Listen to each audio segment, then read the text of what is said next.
Sanibonani guys, sanibonani. Please like, share, subscribe to my YouTube channel.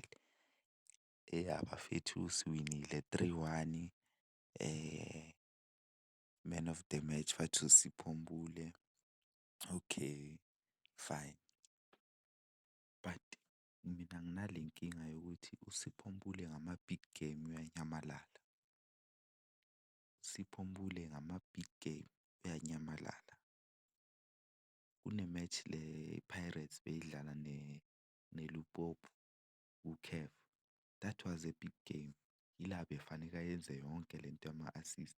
Unyamalele. Into engizama ukunitshela ukuthi aboSipho Mbule ngama-friendly ba-strong kabi. Ngama-friendly u-strong kabi uSipho Mbule.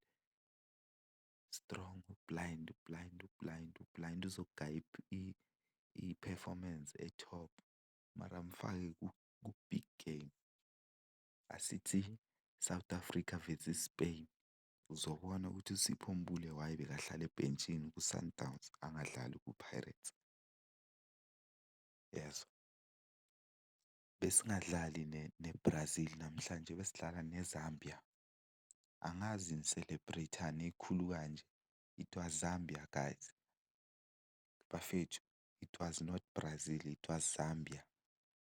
Uyalazi unama-assist umbonile. Against who? Ku-CAF Champions uhlulekile. Pirates ize yaphuma bekahluleka ukuyenza yonke lento le. But mfake nama-weaker opponent uzobona. Sipho Mbule is always been like that. Ku-Sundowns mabadlala ne-team encane, mabadlala AmaZulu bekayenza so. Mara mabamfaka abadlala ne-Al Ahly akayenzi so. It's the same thing ayenzayo ku-Pirates. Mfake makudlaliwa ne-Chippa United uzombona ukuthi uyalazi. Mara mfake makudlalwa neLimpopo. Yo.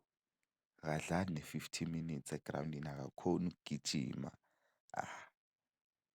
We have to be honest ngamanye ama-player for ukuthi udlalela i-Pirates hhayi.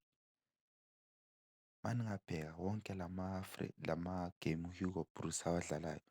Akunane-Japan, akunane-Brazil, kune-France. I-France yasishaya 5-0.